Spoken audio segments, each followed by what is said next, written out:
Yeah, so currently at Pinion, we utilize Aiwyn for our billing process.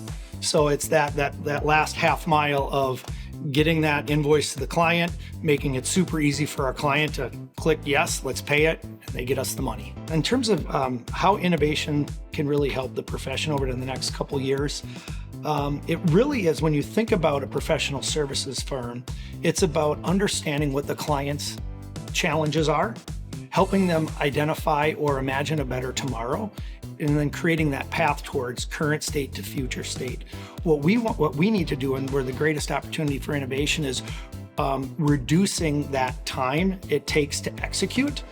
When you're thinking about modernizing your infrastructure, I would say understand there's two components. One is, how do you really get down to the foundation of where your data and where your information is, and make sure that that's clean, so that you can actually access that and get that information cleanly.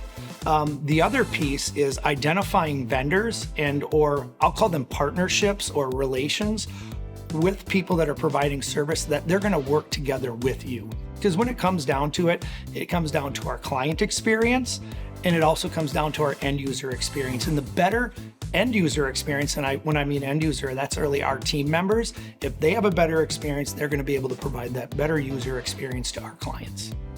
That's a great question. So the way that we evaluate new technologies at Pinion is we really get down to understanding how it is that we want to work. It's not how we currently work and then tweak it. It's really about that, imagining that future state, and how is that going to help us achieve our goals. And so when we're looking at that, we're looking at our individual users and understanding what their day is, what their day-to-day workflow is, mapping out those workflows so we can understand from a high level of what is important to them and what are the different things that they need to do from decision points. And then taking that and then creating a list of requirements. Then we're going to identify what are the most important of those requirements, because we can all get the world if we want, right? I mean, in a perfect world, we get all 10 of the things that we want, but realistically, we're not going to get all 10 of things. Then what we'll do is we'll share that with potential vendors or solution providers and say, this is what's important to us. Tell us how that you can support the way that we want to work. From there, we will then also work with our solution providers and help to understand what is their future vision of the product. So it's a very extensive process. We know it takes a little bit of time to do that, but we feel like in order to create those lasting relationships with them, we need to be pointing in the same direction.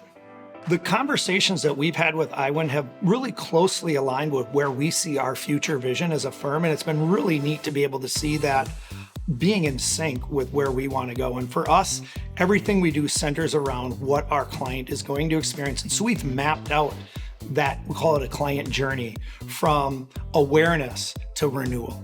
And we really feel like what Aiwyn is bringing to the table fits all of those stages along our client journey. The advice I would give to another firm that are thinking about Aiwyn is get to know them. These relationships that we have with vendors and solutions providers are very, very complex, because it hits to the heart of change. Because anything that we're implementing with our end users and even our clients, it's not easy.